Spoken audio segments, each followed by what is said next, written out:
পৃথিবী না জানুক আমি তো জানি, আমি কি পাপ করেছি হায়। আমার পাপের করলে বিচার, আমার পাপের করলে বিচার, বাঁচার আমার নাই কোনো পায়। দয়াময় তুমি মাফ করো আমায়, দয়াময় তুমি মাফ করো আমায়। জেনে না জেনে আমি কত যে করেছি পাপ, কতবার করেছি তওবা, কতবার অনুতাপ। আবার 2 দিন সব ভুলে গিয়ে মজে গিয়েছি এই দুনিয়ায়। দয়াময় তুমি মাফ করো আমায়। শ্রদ্ধেয় সম্মানিত উপস্থিতি, আজকে জামি মসজিদের মুসাল্লিগণ, সর্বপ্রথম ওই মহান রব্বুল আলামিনের প্রশংসা করি, যিনি আমাদেরকে সর্বসেরা অতি উত্তম করে এই দুনিয়ার বুকে পাঠিয়েছেন। তিনি পাঠিয়ে ছেড়ে দেননি, তিনার কিছু গুণগান প্রশংসা করার জন্য আমাদেরকে এই দুনিয়ার বুকে পাঠিয়েছেন। তিনার প্রশংসা করতে গিয়ে যদি এই পৃথিবীতে যতগুলি গাছপালা রয়েছে, আল্লাহ রাব্বুল আলামিনের প্রশংসা যদি লেখানোর জন্য সমস্ত গাছপালাগুলিকে যদি কলম বানানো হতো, আর যতগুলি এই জমিনের বুকে যতগুলি পানি রয়েছে সমস্ত পানিকে যদি কালি বানানো হতো, আর যতগুলি গাছপালার পাতা রয়েছে এই জমিনটা রয়েছে দিয়ে যদি আল্লাহ তাবারক ওয়া তাআলার প্রশংসা লেখা শুরু করা যেত, তবু আল্লাহ তাবারক ওয়া তাআলার প্রশংসা লিখে শেষ করা যেত না। তাই আমরা সকলে মুহাম্মদুর বলি আলহামদুলিল্লাহ। তারপরে আমাদের আখিরে নবী যিনি হযরত মুহাম্মদ রাসূল সাল্লাল্লাহু আলাইহি ওয়াসাল্লাম, তেনার উপর হাজারো কোটি দরুদ ও সালাম বর্ষিত হোক। আল্লাহুম্মা সাল্লি আলাইহি আল্লাহুম্মা বারিক আলাইহি। আজকে আমি আপনাদের সম্মুখে একটি ছোট্ট সূরা পাঠ করেছি এবং কোরআন থেকে সূরা বাকারা থেকে একটি আয়াত পরিবেশন করেছি, আর একটি দয়ানবী সাল্লাল্লাহু আলাইহি ওয়াসাল্লামের হাদিস পরিবেশন করেছি। এই আয়াত কিংবা হাদিসকে আমি কেন্দ্র করে আমার বক্তব্য শেষ করব ইনশাআল্লাহ। আজকে আমার বক্তব্যের বিষয় হচ্ছে আমাদের রমজানের দিন, রমজান মাসের সিয়াম আমরা কিভাবে পালন করব, সিয়াম পালন করব কিভাবে, এবং আমাদের সামনে রয়েছে শাবে কদরের রাত্রি রয়েছে, সেই রাত্রিগুলি আমরা কিভাবে কাটাবো। সম্মানিত উপস্থিতি, আল্লাহ তাবারক ওয়া তাআলা কোরআন কারীমের ভিতরে বলেন, সূরা বাকারার ভিতরে 185 নম্বর আয়াতের ভিতরে, ইয়া আইয়ুহাল্লাযীনা আমানু কুতিবা আলাইকুমুস সিয়াম কামা কুতিবা আলাল লাযীনা মিন ক্বাবলিকুম লাআল্লাকুম তাত্তাকুন। হে ঈমানদারগণ, হে মুমিনগণ, হে বিশ্বাসীগণ, তোমাদের উপরে সিয়ামকে ফরজ করে দেওয়ানো হয়েছে যেমনি ভাবে তোমাদের পূর্বের পুরুষদের উপরে সিয়ামকে ফরজ করে দেওয়ানো হয়েছিল। এই আয়াত দ্বারা আমরা এটাই বুঝতে পারি যে আমাদের উপরে সিয়ামকে ফরজ করে দেওয়ানো হয়েছে। আর আমাদের আমাদের পূর্বে আদম আলাইহিস সালাম থেকে নিয়ে আদম আলাইহিস সালাম থেকে নিয়ে মুহাম্মদ সাল্লাল্লাহু আলাইহি ওয়াসাল্লাম পর্যন্ত এর পূর্বে যত নবী ও রাসূল এসেছে তাদের উপরে সিয়াম ফরজ করানো ছিল, তাদেরকেও সিয়াম রাখতে হয়েছে, আমাদেরকেও সিয়াম থাকতে হবে। সম্মানিত উপস্থিতি, তারা অনেক দিন তাদের হায়াত ছিল, তারা অনেক দিন যাবত সিয়াম রাখতো। আমাদের হায়াত কম, আমাদেরকে কম সিয়াম রাখতে হয়। সম্মানিত উপস্থিতি, এরপরে মুহাম্মদ রাসূল সাল্লাল্লাহু আলাইহি ওয়াসাল্লাম বলেন, عن أبي هريرة رضي الله تعالى عنه قال قال رسول الله صلى الله عليه وسلم من صام رمضان احتسابا غفر له ما تقدم من ذنبه ومن قام رمضان إيمانا واحتسابا غفر له ما تقدم من ذنبه ومن قام ليلة القدر إيمانا واحتسابا غفر له ما تقدم من ذنبه। এই হাদিসটি থেকে আমরা এই হাদিস আবু হুরায়রা রাদিয়াল্লাহু তাআলা হতে বর্ণিত, তিনি বলেন রাসূল সাল্লাল্লাহু আলাইহি ওয়াসাল্লাম বলেছেন, যে ব্যক্তি সওয়াবের আশায় সওয়াবের আশায়, নেকি অর্জন করার জন্য এই রমজান মাসের রোজা পালন করলো। আমাদের উপরে এক মাসের রোজাকে, সিয়ামকে ফরজ করে দেওয়ানো হয়েছে। যে ব্যক্তি এই সিয়াম পালন করলো তার পূর্বের গুনাহগুলি মাফ করে দেওয়ানো হলো। আপনার আজকে থেকে আপনার রমজান মাস শুরু হয়ে গিয়েছে। আপনি যদি আজকে থেকে রোজা রাখা, সিয়াম রাখা আরম্ভ করে দেন, আর যখন সিয়াম শেষ হয়ে গেল, সেই দিন, যেই দিন থেকে আপনি রোজা রাখা আরম্ভ করলেন, সেই দিন থেকে নিয়ে তার আগে আপনি যতগুলি পাপ করেছেন, আপনার সমস্ত পাপ আল্লাহ তাবারক ওয়া তাআলা ক্ষমা করে দিবেন।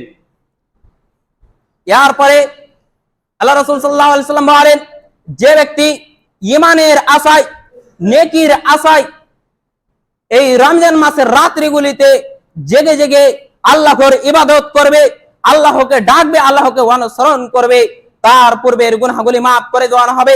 এরপরে রাসূল সাল্লাল্লাহু আলাইহি সাল্লাম বলেন, যেই ব্যক্তি কদরের রাত্রিগুলি, সাবে কাদারের রাত্রিগুলি জেগে জেগে কাটাবে, আল্লাহ তাবারক ওয়া তাআলাকে অনুসরণ করবে, কোরআন তেলাওয়াত করতে করতে সে রাত্রি থেকে নিয়ে এশারের নামাজের পরে পরে, এশারের সালাতের পরে পরে সেই ইবাদত করতে আরম্ভ করবে, আল্লাহ তাবারক ওয়া তাআলাকে অনুসরণ করা আরম্ভ করবে।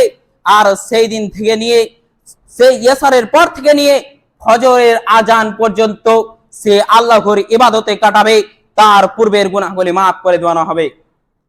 সম্মানিত উপস্থিতি, আমরা এই হাদিস থেকে এটাই বুঝতে পারি যে আমাদেরকে যদি আমরা এইভাবে সিয়াম পালন করি, রমজান মাসের রাত্রিগুলিতে যদি আমরা জেগে জেগে আল্লাহকে অনুসরণ করি, আর যদি সাবে কাদারের রাত্রিগুলি আমরা জাগি, আর যদি সাবে কাদারের রাত্রি যদি আমরা জাগি, তাহলে আমাদের পূর্বের গুনাহগুলি মাফ করে দেওয়ানো হবে। আপনি এটা চিন্তা করেন, আপনার বিবেকে এটা আপনি চিন্তা করে দেখেন, আপনি যেদিন থেকে মায়ের পেট থেকে জন্ম নিয়েছেন, মায়ের পেট থেকে জন্ম নেওয়ার পরে পরে আপনি কতগুলি যাবতীয় এই জীবনে আপনি কতগুলি অন্যায় করে চলেছেন। সেই অন্যায় যে আপনি পাপ করেছেন, সেই পাপগুলি আল্লাহ তাবারক ওয়া তাআলা ক্ষমা করে দিবেন। সম্মানিত উপস্থিতি, এরপর وعن سهل بن سعيد رضي الله تعالى عنه قال قال رسول الله صلى الله عليه وسلم لا يذل الناس بخير مع ذل الفطرة متفق عليه। وعن سهل بن سعيد رضي الله تعالى عنه বর্ণিত, তিনি বলেন, রাসূল সাল্লাল্লাহু আলাইহি ওয়াসাল্লাম বলেছেন, তোমরা যখন সারাদিন অনাহারে থাকলে, সারাদিন সিয়ামের অবস্থায় থাকলে, যখন তোমরা দেখবে আজকে আপনি সিয়ামের অবস্থায় রয়েছেন, আপনি সিয়ামে রয়েছেন, যখন আপনি সারাদিন অনাহারে থাকলেন, ক্ষুধার্ত অবস্থায় থাকলেন, আমরা এটা চিন্তা করি যে আরে সারাদিন তো অনাহারে থেকে গিয়েছি, সারাদিন তো আমি অনাহারে থাকতে পারলাম, যখন ইফতার করার সময় আসে, তখন আমরা এটা ভাবি যে আর 1 মিনিট কিংবা 2 মিনিট যদি আমি দেরি করে ইফতার করি, তাহলে আমার কি ক্ষতি হয়ে যাবে। সম্মানিত উপস্থিতি, বুখারীর 1957 নম্বর হাদিস, এই হাদিসের ভিতরে রাসূল সাল্লাল্লাহু আলাইহি ওয়াসাল্লাম বলেন যে তোমরা সারাদিন ওয়ানাহারে থাকবে, আর সব থেকে ভালো ব্যক্তি ওই ব্যক্তি যে কল্যাণের পথে থাকবে, সব থেকে কল্যাণের পথে থাকবে ওই ব্যক্তি যেই ব্যক্তি ইফতার করার সময় জলদি করবে। আমরা এই হাদিস থেকে এটাই বুঝতে পারি যে আমাদের যখন ইফতার করার সময় হয়ে গিয়েছে, আমাদের হাতে এখন সবার বাড়িতেই মোবাইল রয়েছে, মোবাইলের ভিতরে আপনি দেখে নেবেন সূর্য অস্ত কয়টার সময় হলো, আজকে সূর্যটা কটার সময় ডুববে। সূর্যটা যখনই ডুবে গিয়েছে, আপনাকে সঙ্গে সঙ্গে ইফতার করতে হবে। আপনি যদি 1 মিনিট দেরি করে দেন, তাহলে আল্লাহ রাসূল সাল্লাল্লাহু আলাইহি ওয়াসাল্লামের, মুহাম্মদ সাল্লাল্লাহু আলাইহি ওয়াসাল্লামের আপনি কথার অমান্য করলেন। এই হাদিস আল্লাহ রাসূল সাল্লাল্লাহু আলাইহি ওয়াসাল্লাম এটাই বলেন যে সূর্য ডুবার সঙ্গে সঙ্গেই আমাদেরকে ইফতার করতে হবে। আরো একটি হাদিস রয়েছে তিরমিজিতে 700 নম্বর হাদিস, এখানে আল্লাহ রাসূল সাল্লাল্লাহু আলাইহি ওয়াসাল্লাম বলেন, আবু হুরায়রা রাদিয়াল্লাহু তাআলা আনহু বর্ণিত, তিনি বলেন রাসূল সাল্লাল্লাহু আলাইহি ওয়াসাল্লাম বলেছেন, কোন ব্যক্তি সিয়ামের অবস্থায় থাকলো, সারাদিন সিয়ামের অবস্থায় থাকলো, আল্লাহ তাবারক ওয়া তাআলার কাছে সবচেয়ে পছন্দনীয় ব্যক্তি ওই ব্যক্তি যে ইফতার করার সময় জলদি করলো। আমরা এটাও হাদিস থেকে বুঝতে পারি যে আমরা সারাদিন অনাহারে থাকলাম, ক্ষুধার্ত অবস্থায় থাকলাম, থাকার পরে আমাদের সামনে ইফতার রাখানো রয়েছে, আর আমরাকে টাইম দেখতে হবে। এখন টাইমের যুগ হয়ে গিয়েছে, আপনি টাইম দেখে নিলেন, আজকে 5টার সময় সূর্য ডুববে, আপনাকে 5টার সময় ইফতার করতে হবে। এবার আসি আমরা সাবে কাদারের রাতগুলি কিভাবে, লাইলাতুল কদর তোমাদেরকে কে এটা বলে দিয়েছে যে লাইলাতুল কদর কি জিনিস? লাইলাতুল কদর খায়রুম মিন আলফি শাহর। এই লাইলাতুল কদরের রাতটি যে পেয়ে গেল, লাইলাতুল কদর রাতটি যে পেয়ে গেল, তার 1000 পূর্বের মাসের গুনাহগুলি মাফ করে দেওয়া হলো। সম্মানিত উপস্থিতি, আমরা এই আয়াত দ্বারা এটাই বুঝতে পারি যে আমরা যদি আজকে যদি রাতটি আমরা জেগে জেগে কাটাই, তাহলে আমাদের পূর্বের গুনাহগুলি মাফ করে দেওয়ানো হবে। আমরা যেই দিন 21টা রোজা হয়ে গিয়েছে, আর 3 দিন অথবা 4 দিন সময় রয়েছে, যখন 21টা রোজা হয়ে গিয়েছে, ওই দিন আপনাকে রাত্রিতে জেগে থাকতে হবে। যেই দিন 23টা রোজা হয়ে গিয়েছে, ওই দিন রাত্রিতে আপনাকে জেগে থাকতে হবে। যেদিন 25টা রোজা হয়ে গিয়েছে, সেই দিন রাত্রিতে আপনাকে জেগে থাকতে হবে। যেই দিন 27টা রোজা হয়ে গিয়েছে, সেই দিন রাত্রিতে আপনাকে জেগে থাকতে হবে। যেই দিন 29টা রোজা হয়ে গিয়েছে, সেই দিন রাত্রিতে আপনাকে জেগে থাকতে হবে। সম্মানিত উপস্থিতি, আমরা আমাদেরকে এই 5টি রাত জেগে থাকতে হবে। এই 5টি রাতের ভিতরে কখন সাবে কাতারের রাত, কোন রাতটি যাবে আমরা এটা জানি না। এই সাবে কাতার রাতটি কোন রাতটিতে যাবে, একটি রাত্রিতে যাবে, কোন রাতটিতে যাবে আমাদের এটা জানা নাই। আমরা যদি এই 5টি রাত জাগি, তাহলে আমাদেরকে আল্লাহ তাবারক ওয়া তাআলা বলেন, আমার বান্দা যে জাগবে তার 1000 মাসের গুনাহ মাফ করে দেওয়া হবে। আপনি চিন্তা করে দেখেন, 1000 মাস কতগুলি দিন চলে গিয়েছে, কতগুলি দিন। আপনি অত দিন যা আপনি 1000 মাসে আপনি যা আমল করবেন, যা নেকি অর্জন করবেন, আপনি এই একটি রাত্রিতেই সেই নেকিটুকু পেয়ে যাচ্ছেন। আপনাকে বলি, মুসা আলাইহিস সালাম, দাউদ আলাইহিস সালাম, এদের কন্দের এরা অনেক দিন তাদের আল্লাহ তাবারক ওয়া তাআলা হায়াত দিয়েছিলেন। তারা দীর্ঘদিন যাবত তাদের এই দুনিয়ার বুকে হায়াত ছিল, তারা অনেক দিন বেঁচে ছিল, তারা অনেক ইবাদত করে কাটিয়েছে। সম্মানিত উপস্থিতি, তারা অনেক ইবাদত করেছে। আল্লাহ রাসূল সাল্লাল্লাহু আলাইহি ওয়াসাল্লাম, মুহাম্মদ রাসূল সাল্লাল্লাহু আলাইহি ওয়াসাল্লামকে বলানো হয়েছে, মুহাম্মদ রাসূল সাল্লাল্লাহু আলাইহি ওয়াসাল্লামকে এই উপদেশটি দেওয়া হয়েছে যে তোমার উম্মতের হায়াত কম, আমি 60 বছর কিংবা 70 বছর হায়াত দিয়েছি। এই জীবনে তারা 500 বছর 600 বছর করে বাঁচত এই দুনিয়ার বুকে, তারা কত ইবাদত করেছে। আমরা 60 বছর কিংবা 70 বছর এই দুনিয়ার বুকে বাঁচি, আমরা কতটুক ইবাদত করব? আমরা কতটুক ইবাদত করব? আপনি হিসাব করে দেখেন, আপনি 5টি বছর যদি 5টি এই রমজান মাসে 5টি যদি আপনি রাত জাগেন, এইভাবে যদি আপনি 5 বছর জাগেন, তাহলে আপনি হিসাব করে দেখেন তাদের চেয়ে আপনার নেকি বেশি হয়ে যাবে। সম্মানিত উপস্থিতি, আপনি এই রাত্রিগুলিকে অপচয় কাটাচ্ছেন। আপনার যখন রাত হয়ে যায়, এশারের নামাজ পড়ে নিলেন, আপনি মাগরিবের সালাত হয়ে গিয়েছে, আপনি মসজিদ থেকে বেরিয়ে গিয়ে আপনি দোকানে বসে থাকেন, আপনি সেখানে বসে বসে বিড়ি খান, সিগারেট খান, আপনার সেদিকে তখন আপনার রাত যায় না, আপনার ঘুম ডিস্টার্ব হয় না। আর আপনার যখন এই সাবে কাদারের যখন সময় আসে, যখন সাবে কাদারের সময় আসে, তখন আপনি এটাই চিন্তা করেন যে আরে আমি তো সারাদিন কাজ কাম করেছি, এখন রাত্রি হয়ে গিয়েছে, আমি রাত্রিবেলায় ঘুমাবো, এখন আমাকে আল্লাহর ইবাদত করে কাটাতে হবে। সম্মানিত উপস্থিতি, আপনি যখন দোকানে বসে থাকেন, আপনি যখন মোবাইলের ভিতরে খেলা দেখেন, যখন রাত 12টা পার হয়ে যায়, তখন আপনার মোবাইলের ভিতরেই ঘড়ি রয়েছে, আপনার সেদিকে টাইমটা তখন লক্ষ্য হয় না। আর আপনি এই 5টি রাত আল্লাহ তাবারক ওয়া তাআলার ইবাদত করে কাটাবেন, এতেই আপনার চিন্তা হয় যে রাত্রি অনেক হয়ে গিয়েছে, আমি সারাটি রাত কিভাবে জেগে থাকবো, ঘুমের অবস্থায় কিভাবে থাকবো। আর আপনি যে যদি রাতটি আপনি জাগেন, তাহলে আপনি কি করবেন, কিভাবে আপনাকে ইবাদত করে কাটাতে হবে, আল্লাহ তাবারক ওয়া তাআলা কিভাবে অনুসরণ করতে হবে। হয় আপনাকে কোরআন তেলাওয়াত করে রাত্রি কাটাতে হবে, না হলে আপনাকে তাহাজ্জুদ পড়ে পড়ে রাত্রিটি পার করে দিতে হবে, নচিত আপনাকে মসজিদের ভিতরে বসে গিয়ে আল্লাহ তাবারক ওয়া তাআলার কাছে কান কেনে কেনে তাকে অনুসরণ করে আপনাকে রাত্রি কাটাতে হবে। আল্লাহ তাবারক ওয়া তাআলার কাছে আপনি বলতে পারেন, আমি আজকে থেকে নিয়ে আমি 10 বছর আগে পর্যন্ত কতগুলি গুনাহ করেছি, আমার আজকে 10 বছর বয়স হয়ে গিয়েছে, আজকে থেকে ফেরেশতা আমার গুনাহ লেখানো আরম্ভ করে দিয়েছে, আজকে থেকে আমার গুনাহ লেখা আরম্ভ করে দিয়েছে, আজকে থেকে ফেরেশতা আমার গুনাহ লেখানো আরম্ভ করে দিয়েছে, আর আজকে আমার 20 বছর বয়স হয়ে গিয়েছে, আমি কতগুলি তবে পাপ করেছি। সম্মানিত উপস্থিতি, আপনি এটা চিন্তা করেন দেখেন, আপনি এই 10 বছরের জীবনে আপনি কতগুলি অন্যায় করেছেন, কতগুলি পাপ করেছেন। এই পাপগুলির জন্য আপনি রাত্রে বসে বসে আল্লাহ তাবারক ওয়া তাআলাকে অনুসরণ করে রাত্রিগুলি আপনি জেগে জেগে কাটিয়ে দেন। আল্লাহ তাবারক ওয়া তাআলার কাছে ক্ষমা চেয়ে আপনি রাতগুলি কাটিয়ে দেন।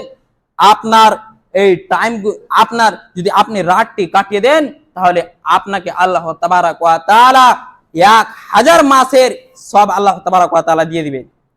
তাহলে আপনার কি হবে, যদি আপনার 10 বছরের গুনাহকে একদিকে চাপানো যায়, আর আপনার যদি এই একটি রাতের আপনি 5টি রাত যে জাগবেন, তার ভিতরে একটি সাবকাতারের রাত যায়, এই রাতটিকে যখন আপনার কিয়ামতের দিন মিজানের পাল্লায় যখন আপনার দুই দিকে দুটি পাপ চাপানো হবে, আপনার একদিকে পাপ চাপানো হলো, আর একদিকে আপনার 10 বছরের পাপ চাপানো হলো, আর একদিকে আপনার এক রাতের ইবাদতটুকু চাপানো হলো। তাহলে আপনি হিসাব করে দেখেন যে আপনার ইবাদতটা বেশি ভারী হবে, আপনার গুনাহটা বেশি ভারী হবে। সম্মানিত উপস্থিতি, আমরা যদি একটি রাত জেগে এতগুলি সওয়াব পেয়ে যাই, তাহলে আমরা রাত্রি জাগবো না কেন? আমাদেরকে অবশ্যই এই রাত্রিগুলি জাগতে হবে। সম্মানিত উপস্থিতি, এরপর আল্লাহ তাবারক ওয়া তাআলা বলেন, ইন্না আনজালনাহু ফি লাইলাতুল কদর ওয়া মা আদরাকা মা লাইলাতুল কদর লাইলাতুল কদর খায়রুম মিন আলফি শাহর তানাজ্জালুল মালাঈকাতু ওয়ার রূহু ফিহা বিইذনি রাব্বিহিম মিন কুল্লি আমর। এই রাত্রিতে ফেরেশতা জিবরিল আলাইহিস সালামের কথা বলানো হয়েছে। সেখানে আপনি কোরআন খুলে দেখবেন, যেটা কোরআনের তাফসীর রয়েছে তার ভিতরে আপনি খুলে দেখবেন ব্র্যাকেট দিয়ে লেখানো রয়েছে জিবরিল আলাইহিস সালাম। জিবরিল আলাইহিস সালামের কথা বলানো হয়েছে। সে ফেরেশতাগুলি তারা নিচে আসে এবং দেখে কোন ব্যক্তি ইবাদত করছে, রাতে কোন ব্যক্তি মসজিদের ভিতরে জেগে রয়েছে, কোন ব্যক্তি আল্লাহ তাবারক ওয়া তাআলাকে অনুসরণ করছে। এই করে করে আপনার আমলগুলি দেখতে থাকে। তানাজ্জাল মালাঈকাতু ওয়ার রূহু ফিহা বিইذনি রাব্বিহিম মিন কুল্লি আমর সালামুন হিয়া হাত্তা মাতলাইল ফজর। সেই রাত্রিটি কতক্ষণ পর্যন্ত থাকে, রাত্রিটি কতক্ষণ পর্যন্ত ইবাদত করলে আমরা পাবো, রাত্রিটি কতক্ষণ পর্যন্ত থাকে, এই জায়গায় এই আয়াতে বলানো হয়েছে তুলুল ফজর, ফজরের যখন আজান হয়, আপনাকে ফজরের আজান পর্যন্ত আপনাকে ইবাদত করে কাটাতে হবে। আপনি বাড়ি থেকে আসলেন, এশারের সালাত কায়েম করে নিলেন, মসজিদের ভিতরে বসে গেলেন, আল্লাহ তাবারক ওয়া তাআলার ইবাদত করতে করতে আপনি এই রাতটিকে পার করে দিলেন। সম্মানিত উপস্থিতি, আমরা যদি এই রাতটিকে পার করি এইভাবে, তাহলে আমরা 1000 মাসের সওয়াবটা পেয়ে যাব। আরেকটি জায়গায় আরেকটি আয়াতে বলানো হয়েছে, ইন্না আনজালনাহু ফি লাইলাতিল মুবারাকা, এই রাতটি হচ্ছে একটি মোবারকময় রাত, বরকতময় রাত। আমাদের এই রাতটি যদি আমরা জাগি, তাহলে আমরা 1000 মাসের সওয়াব পেয়ে যাব। আমরা যে এই বুঝতে পারলাম, আমরা এই থেকে, এই সূরাটি থেকে, ছোট্ট একটি সূরা থেকে, যে আমাদেরকে রাত্রি 5টি রাত রয়েছে, এই রাতটি যদি আমরা জেগে জেগে একের পর এক রাত করে জেগে জেগে কাটিয়ে দিই, তাহলে আমরা 1000 মাস ইবাদত করে যা সওয়াব পাবো, এই রাত্রিটিতে আমরা তা সওয়াব পাবো।